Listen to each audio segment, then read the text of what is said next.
kita satu dalam doa. Seperti pujian ini, ya Tuhan, kami sungguh-sungguh hati kami percaya kepada Engkau, Allah yang hidup, Allah yang hadir bersama dengan kami, Allah yang tidak henti-hentinya terus membimbing kami dan mengarahkan kami. Ya Tuhan, kami tahu ketika kami menjalani kehidupan yang tidak mudah, ya Tuhan, seringkali kami bertanya-tanya, seringkali kami meragukan Engkau, tetapi ya Tuhan, biarlah firman Tuhan boleh menguatkan kami sekali lagi. Ya Tuhan, kami akan dengar firman-Mu, berkati hati setiap kami, berikan hati yang lembut untuk kami mengandalkan Tuhan, kami percaya kepada Tuhan. Bukan hanya kami menjadi pendengar, tetapi kami menjadi pelaku firman-Mu. Dan juga Tuhan berkati hamba-Mu yang berbicara. Inilah doa kami alaskan dalam nama Tuhan Yesus Kristus kami berdoa. Amin. Silakan duduk, Bapak Ibu sekalian, Shalom. Semoga dalam keadaan yang baik dan sehat dimanapun saudara berada. Salam kenal, saya Jonathan Prasetya, melayani di GKY Greenfield. Dan senang bisa bersama-sama beribadah dan melayani bersama dengan saudara sekalian. Saudara, kita akan membuka bagian firman Tuhan dari Matius pasal yang ke-7 ayat 24 sampai ayat yang ke-27. Kemudian nanti kita akan membuka di bagian yang lain dari surat Yakobus. Yang pertama kita akan melihat di Matius pasal yang ke-7 ayat 24 sampai ayat yang ke-27. Saya akan bacakan buat setiap kita. Matius pasal 7 ayat 24 sampai 27. Setiap orang yang mendengar perkataanku dan melakukannya, ia sama dengan orang yang bijaksana yang mendirikan rumahnya di atas batu. Kemudian turunlah hujan dan datanglah banjir, lalu angin melanda rumah itu. Tetapi rumah itu tidak rubuh, sebab didirikan di atas batu. Tetapi setiap orang mendengar perkataanku ini dan tidak melakukannya, ia sama dengan orang yang bodoh yang mendirikan rumahnya di atas pasir. Kemudian turunlah hujan dan datanglah banjir, lalu angin melanda rumah itu sehingga rubuhlah rumah itu dan hebatlah kerusakannya. Kemudian kita melihat Yakobus pasal yang kedua ayat 20 sampai 26. Yakobus 2 ayat 20 sampai 26. Hai manusia yang bebal, maukah engkau mengakui sekarang bahwa iman tanpa perbuatan adalah iman yang kosong? Bukankah Abraham, bapa kita, dibenarkan karena perbuatan-perbuatannya ketika ia mempersembahkan Ishak anaknya di atas mezbah? Kamu lihat bahwa iman bekerja sama dengan perbuatan-perbuatan. Oleh perbuatan-perbuatan itu iman menjadi sempurna. Dengan jalan demikian genaplah nas yang mengatakan, lalu percayalah Abraham kepada Allah, maka Allah memperhitungkan hal itu kepadanya sebagai kebenaran. Karena itu Abraham disebut sahabat Allah. Jadi kamu lihat bahwa manusia dibenarkan karena perbuatan-perbuatannya dan bukan hanya karena iman. Dan bukankah demikian juga Rahab pelacur itu dibenarkan karena perbuatan-perbuatannya? Ketika ia menyembunyikan orang-orang yang disuruh itu di dalam rumahnya, lalu menolong mereka lolos melalui jalan yang lain. Sebab seperti tubuh tanpa roh adalah mati, demikian jugalah iman tanpa perbuatan-perbuatan adalah mati. Demikian jauh pembacaan firman Tuhan. Berbahagialah setiap kita yang mendengar lalu melakukannya di dalam keseharian kita. Nah, saudara terkasih, ada berita dari CNN Indonesia. Berita ini sudah cukup lama, sekitar 5 tahun yang lalu. Gempa terjadi di Taiwan. Sebesar 6,4 skala Richter pernah terjadi di Taiwan tanggal 6 Februari tahun 2016. ada yang ingat berita ini. Dan akibat gempa ini menyisakan kesedihan yang sangat mendalam bagi para keluarga korban. Kejadian itu tepat 1 hari sebelum Imlek. Nah, namun saudara, ada yang sangat janggal di sebuah wilayah di kota Tainan. Itu ada sebuah apartemen yang bernama Wei Guan Jin Long. Ambruk seketika. Loh, apanya yang janggal? Yang membuat janggal adalah satu bangunan itu runtuh, tetapi gedung sekitarnya tetap berdiri. Jadi hanya satu bangunan ini yang runtuh. Lalu kemudian pemerintah Taiwan melakukan penyelidikan karena ada dugaan sementara apartemen itu tidak memenuhi standar dari keselamatan konstruksi bangunan. Nah, kemudian setelah penyelidikan dilakukan, apa hasilnya? Saudara, benar saja tim penyelidik menemukan adanya sesuatu kejanggalan. Apa itu?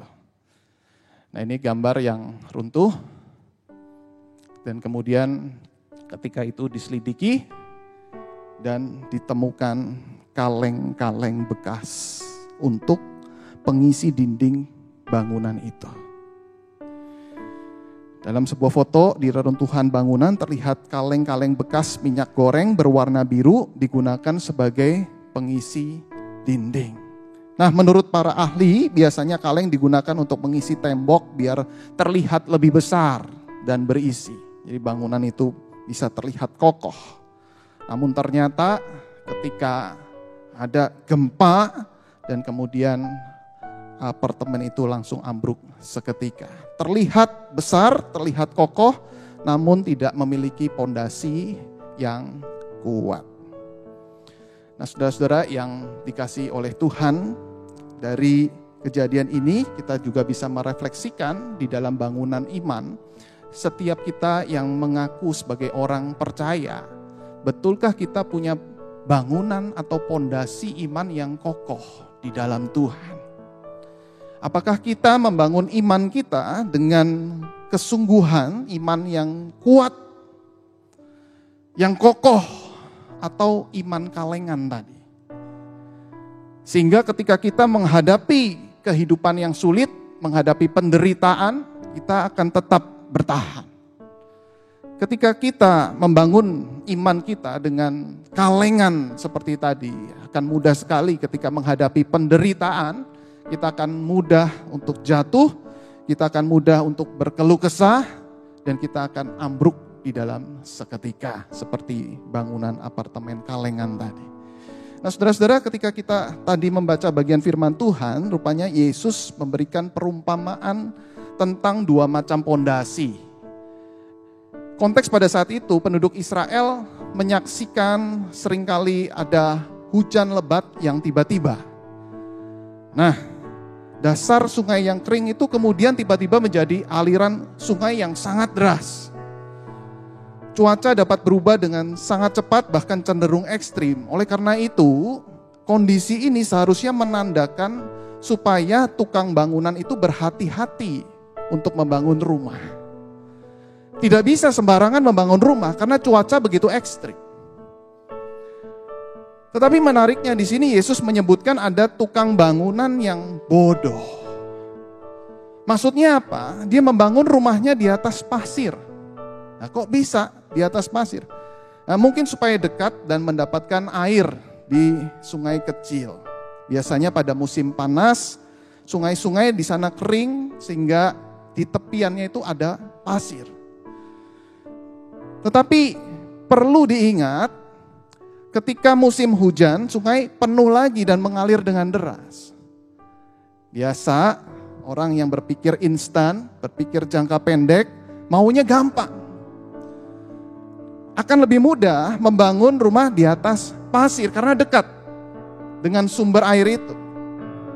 Tetapi dia tidak sadar ketika angin bertiup kencang, turun hujan sangat deras, rumah itu akan roboh dengan seketika.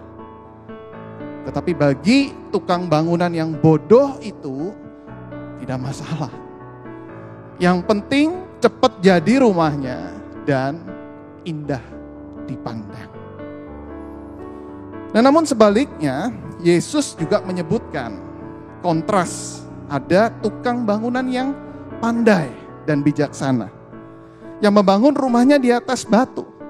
Nah, maksudnya bagaimana? Maksudnya tukang bangunan ini akan membangun rumah agak jauh dari lokasi di tempat sungai tadi, kemudian menggali cukup dalam sampai lapisan tanah yang kuat, berbatu, dan kemudian mendirikan bangunannya.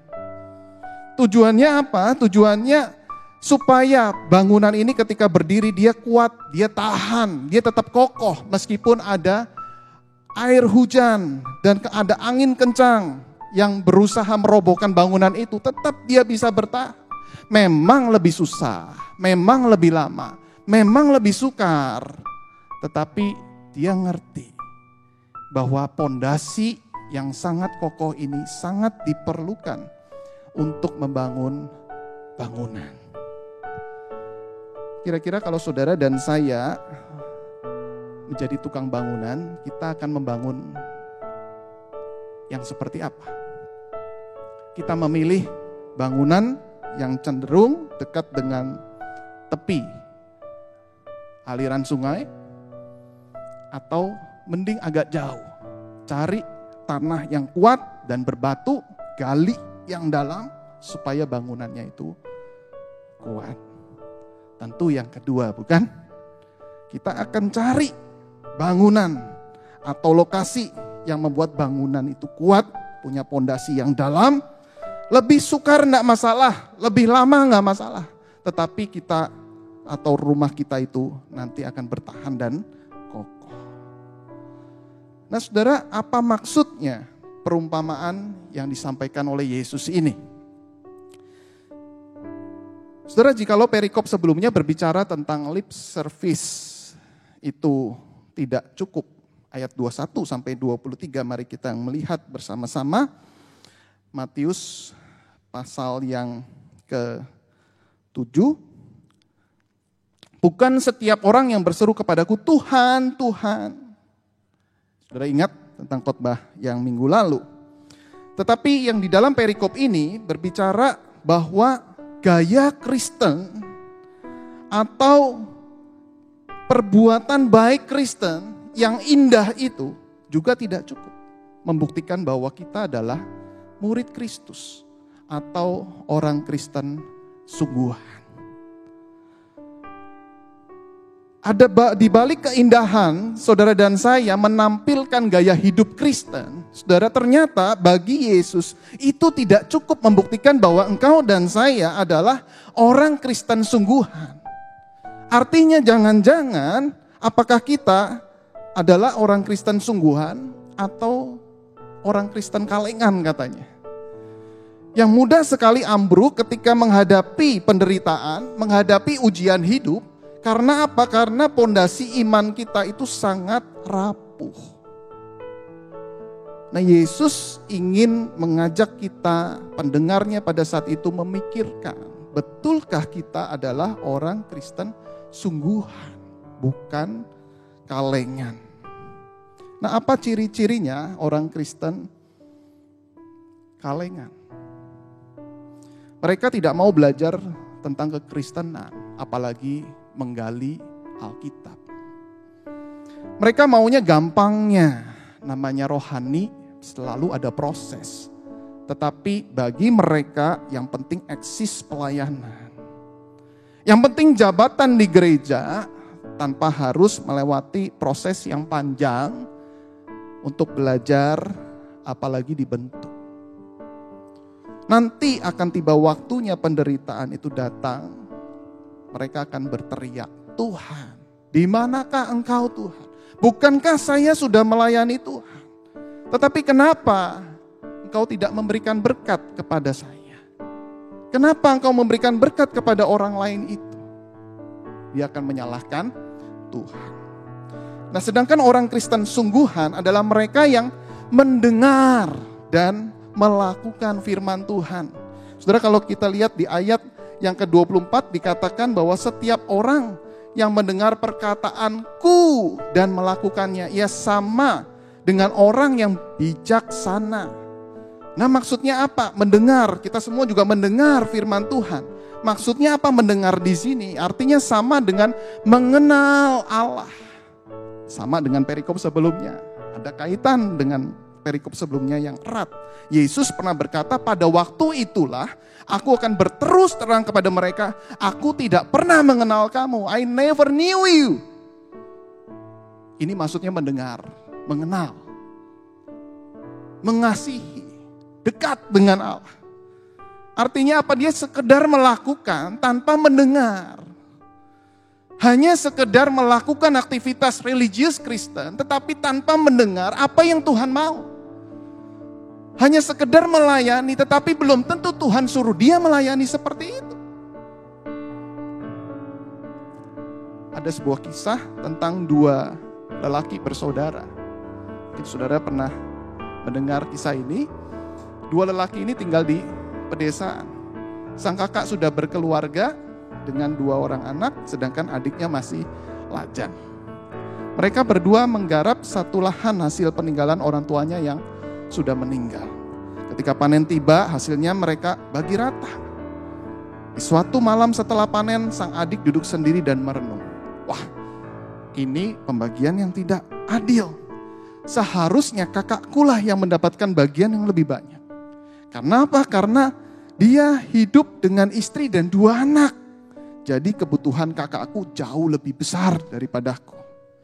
Nah, di malam yang sunyi, diam-diam ia menggotong 1 karung padi miliknya dan meletakkan di lumbung padi kakaknya. Di tempat lain kakaknya juga memikirkan adiknya. Wah, ini pembagian yang sangat tidak adil. Seharusnya adikku mendapat bagian yang lebih banyak. Ia hidup sendiri. Kalau terjadi ada apa-apa kepada dia, tidak ada yang mengurus. Sedangkan aku ada istri dan juga 2 anak yang kelak akan merawat aku. Di malam yang sunyi, sang kakak diam-diam mengambil 1 karung dari lumbungnya dan mengantarkan ke lumbung adiknya. Nah, kejadian ini berlangsung bertahun-tahun tanpa sepengetahuan mereka. Dalam benak mereka seringkali muncul tanda tanya. Mengapa lumbung padi mereka tidak pernah berkurang? Padahal mereka sudah menguranginya setiap kali panen. Suatu kali ada kejadian yang mengejutkan. Suatu malam mereka berjumpa di tengah jalan menggotong 1 karung padi. Mereka saling melongo dan kemudian membuat tanda tanya. Dalam benak mereka itu terjawab. Ini toh penyebabnya. Sang kakak bertanya kepada adik dan adiknya juga bertanya kepada kakak. Mengapa kamu melakukan ini? Kenapa kamu juga melakukan ini? Mereka berdua memberikan jawaban yang sama. Iya, aku dengar dan mengingat pesan dari papa dan mama sewaktu aku kecil. Supaya kelak ketika dewasa kita harus hidup rukun dan saling mengasihi. Sang kakak juga menjawab hal yang sama. Itu jawaban yang sama. Aku juga dengar dari papa dan mama. Dan aku ingat pesan itu supaya kelak ketika kita dewasa hidup rukun dan saling mengasihi. Lalu kemudian mereka bertatap, kemudian mereka berpelukan. Indah sekali bukan? Kisah ini, dan ini mengajarkan kita bahwa 2 lelaki ini begitu mengasihi orang tuanya, sehingga pesan dari orang tuanya itu dia simpan, dia ingat, kemudian disimpan dalam hatinya, kemudian dia lakukan sampai besar dan dewasa. Bertahun-tahun mereka melakukan seperti ini. Artinya apa? Artinya bukan sekedar melakukan. Tetapi 2 lelaki ini, dia betul-betul mendengar. Betul-betul mengenal orang tuanya. Betul-betul mengasihi orang tuanya. Sehingga dia melakukan karena dia mengenal dan mengasihi orang tuanya. Saudara, demikian pula kita yang ngaku sebagai anak-anak Allah.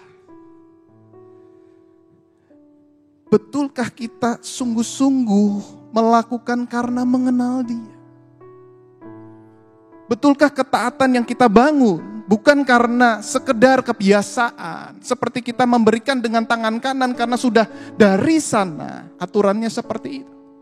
Tetapi ketika kita melayani, ketika kita melakukan segala sesuatu, kita menampilkan aktivitas religius kita karena mengenal Allah kita.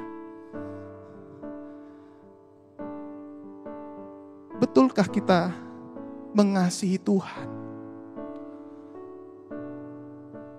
Betulkah kita menjadikan Allah kita yang terpenting dari yang lain? Apakah hati kita betul-betul mengandalkan Dia? Betulkah ketika sibuk di dalam gereja, bahkan hari Senin sampai Minggu pun kita berjerih lelah melayani gereja Tuhan? Karena kita mengenal Tuhan. Dan Tuhan yang meminta kita untuk melakukan itu semua. Saya paling takut, saudara, ketika saya melakukan ini dan itu. Dipandang baik oleh jemaat, lalu Tuhan berkata, siapa yang suruh kamu melakukan itu? Aku tidak pernah menyuruh kamu melakukan ini. Waduh, malu sekali. Apalagi Tuhan berkata, I never knew you. Aku tidak kenal kamu. Siapa yang menyuruh kamu melakukan itu? Betulkah apa yang kita munculkan di dalam perilaku religius kita? Karena pondasi yang kuat, iman kita yang sungguh-sungguh mengenal Dia. Pondasi apa yang kita bangun untuk gereja Tuhan? Apakah kita membangunnya dengan Alkitab, belajar, lalu dari Alkitab itu kemudian kita mendengar Tuhan mau apa di dalam pelayanan, di dalam rumah Tuhan, program yang kita buat. Apakah dari firman Tuhan yang kuat, yang betul-betul kita gumulkan bersama? Kita membangun pondasi keluarga kita dengan apa? Apakah kita bangun pondasi dengan firman Tuhan, dengan Injil Kristus? Atau kita hanya sekedar menjadikan anak kita punya moral yang baik? Betulkah kita menjadikan anak-anak kita untuk kenal dengan Kristus itu? Punya pondasi yang kuat. Bukan sekedar menjadikan anak yang bermoral baik. Tapi memang betul ketika mereka sungguh-sungguh di dalam Tuhan pasti memunculkan moral yang baik. Nah, saudara-saudara, kita harus berkaca pondasi apa di dalam segala kehidupan kita yang selama ini kita bangun di dalam Kristus. Waktu remaja saya suka nonton tembak-tembakan. Yang paling saya ingat adalah jagoan di dalam film itu, saya lupa jagoannya seperti apa. Itu bisa nembak dengan 2 pistol, saudara. Kalau 1 senapan harus keker begitu ya, itu rasanya kok biasa begitu. Tetapi ini 2 pistol, ada musuh dari kanan, ada musuh dari kiri, jeder-jeder begitu ya. Langsung serempak kena, dua-dua kena di dahi. Wah, itu rasanya keren banget. Ya, rasanya tuh matanya tuh bisa ngelihat kanan sama kiri begitu. Nah, saudara, saya ingin menunjukkan bahwa inilah sifat daripada perumpamaan yang disampaikan oleh Yesus. Perumpamaan itu ketika disampaikan, dia akan menembak kedua sasaran. Sasaran yang pertama adalah orang Farisi dan ahli Taurat. Mereka orang Kristen kalengan. Hanya penampilan religius, tetapi tidak punya pondasi yang kuat. Tetapi ada satu sisi yang lain, Tuhan Yesus juga sedang memberikan arahannya atau melayangkan tembakannya itu, yaitu kepada murid-murid termasuk saudara dan saya. Kalau kita adalah orang Kristen sungguhan, kita bukan orang Kristen kalengan, di mana wujud perbuatan baik Kristen kita.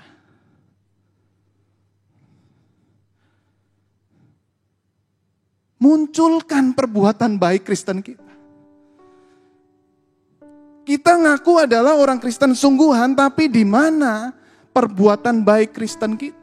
Gaya hidup Kristen yang sejati itu di mana? Nah, orang Kristen sungguhan pasti menunjukkan bahwa perbuatan baik itu akan ditampilkan sehingga orang bisa melihat ini orang Kristen sungguhan. Yakobus berkata bahwa iman tanpa perbuatan hakikatnya mati. Lalu gimana kita bisa memunculkan perbuatan baik yang benar itu? Nah, saudara, di dalam tadi surat Yakobus yang kita baca, ada 2 contoh perbuatan baik. Perbuatan baik yang dari mendengar, mengenal Allah, lalu kemudian melakukan dan mentaatinya. Yang pertama, saudara, dari Abraham. Dari awal Abraham terus mendengar suara Tuhan. Kejadian 12 misalnya, berfirmanlah Tuhan kepada Abraham, pergilah dari negerimu, dari sanak saudaramu, dari rumah bapamu ke negeri yang kutunjukkan kepadamu. Abraham dengar suara Tuhan itu, lalu mengikuti perintah Tuhan. Nah, ini maksudnya Abraham dengar, lalu melakukan. Abraham taat mengikuti agenda Tuhan. Ya, taat kepada firman Tuhan, sampai pada klimaksnya Abraham diminta untuk mempersembahkan Ishak di atas mezbah. Saudara perhatikan di ayat yang ke-21. Bukankah Abraham bapa kita dibenarkan karena perbuatan-perbuatannya ketika ia mempersembahkan Ishak anaknya di atas mezbah? Nah, mungkin saudara akan bertanya, maksudnya apa dibenarkan karena perbuatan? Setiap kita taunya adalah kita dibenarkan karena iman. Betul ya? Tetapi di sini uniknya Yakobus berkata bahwa kita dibenarkan karena perbuatan. Maksudnya apa? Kok bertentangan? Bukan bertentangan, saudara. Karena beda makna di sini.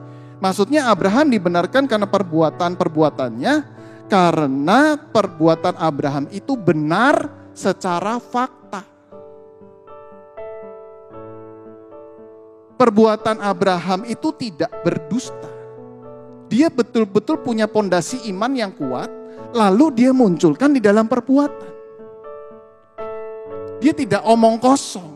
Aku beriman, aku murid Kristus, tapi gak ada perbuatannya. Nah, beda sama surat di Rasul Paulus misalnya. Kita dibenarkan karena iman. Artinya kita orang berdosa namun dibenarkan oleh Allah. Orangnya yang dibenarkan. Tetapi kalau Abraham di sini maksudnya adalah perbuatannya itu dibenarkan, artinya secara fakta. Yang dia akui sama yang dia tunjukkan sama. Bukan seperti orang Farisi. Contoh lain, Rahab. Rahab mungkin baru percaya, orang Kristen baru, bahkan dikatakan pelacur. Tetapi ia tergerak hatinya untuk berbuat baik dengan menyembunyikan kedua pengintai. Nah, perbuatan baik yang dilakukan Rahab itu sangat sederhana, spontan, kapanpun, dimanapun, tetapi sangat berharga di mata Tuhan. Nah, karena itu dikatakan juga di ayat 25, dan bukankah demikian juga Rahab pelacur itu dibenarkan karena perbuatan-perbuatannya ketika ia menyembunyikan orang-orang yang disuruh itu di dalam rumahnya, lalu menolong mereka lolos melalui jalan yang lain.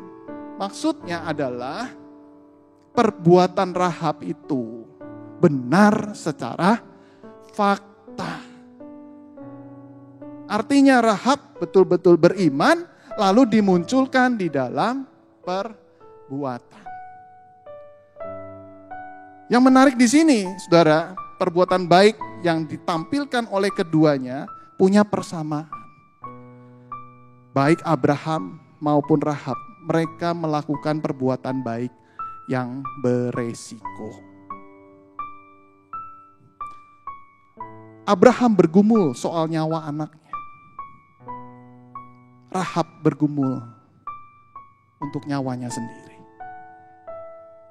Dengan kata lain, perbuatan baik Kristen yang dilahirkan dari mendengar dan mengenal Allah itu bukan sembarangan atau ada di zona nyaman. perbuatan baik yang muncul dari pengenalan kita akan Allah selalu mendatangkan resiko bagi pelaku kebenaran itu. Ataupun juga bagi mereka yang mendengar dan menerima dampak yang besar. Jikalau perbuatan baik Kristen itu ada di zona nyaman karena kebiasaan, apa bedanya dengan agama yang lain, bukan? Dan bukankah itu yang Yesus lakukan semasa hidupnya di dunia? Ketika Yesus melakukan perbuatan baik, selalu punya resiko yang besar. Ia menyembuhkan orang di hari Sabat. Yesus mengajar sekaligus membawa murid-murid ke dalam perahu. Kemudian terkena badai.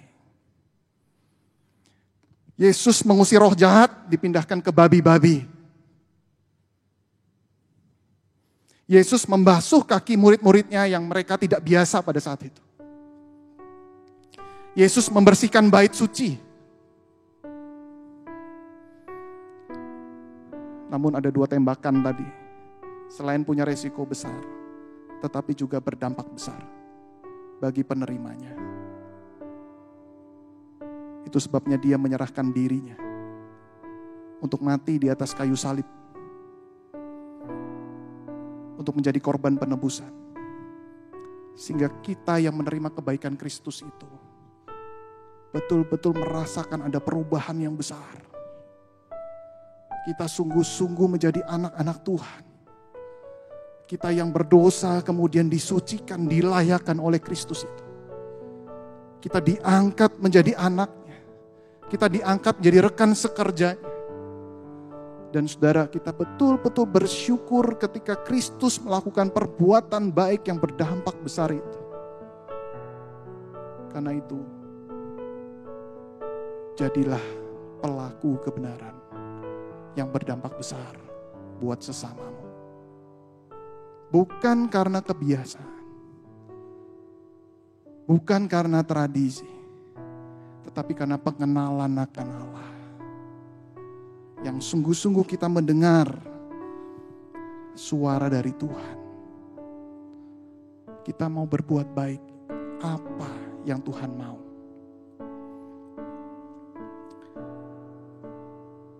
Suatu kali saya dikasih kalung salib dari paman saya, saudara. Paman saya berkata, kamu sudah jadi pendeta, pakai nih kalau pimpin perjamuan kudus. Ya, saya coba pakai gitu kan. Keren juga gitu ya. Keren juga waktu pemberkatan nikah. Tapi saya pikir-pikir lagi, ini aksesoris Kristen apa sungguhan yang muncul dalam hati saya. Simbol salib pada masa Yesus hidup bukan keren, tetapi lambang penghinaan, penolakan, penderitaan. Artinya ketika saya pakai kalung salib aksesoris Kristen ini, bukan untuk keren, tetapi siapkah saya menghadapi penolakan, penghinaan, sangkal diri, pikul salib.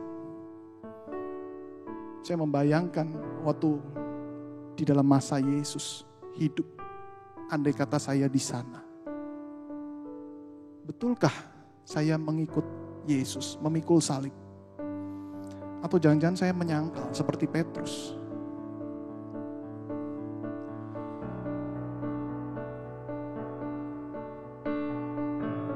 Dan di situ saya betul-betul berdoa sama Tuhan, Tuhan, bukan keren.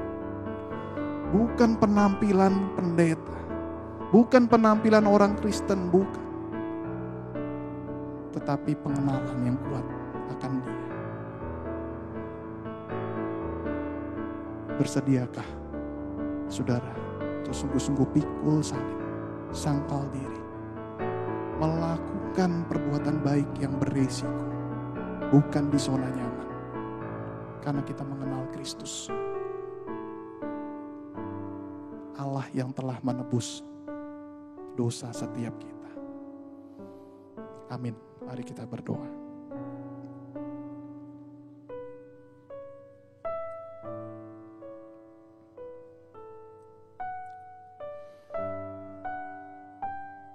Bapa yang baik, kami bersyukur Engkau boleh berfirman dan mengingatkan kami sekali lagi.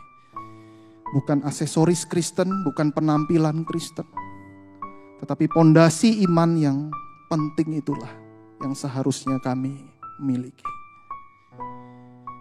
Ya Tuhan, tolong kami sebagai orang Kristen sungguhan, bukan kalengan.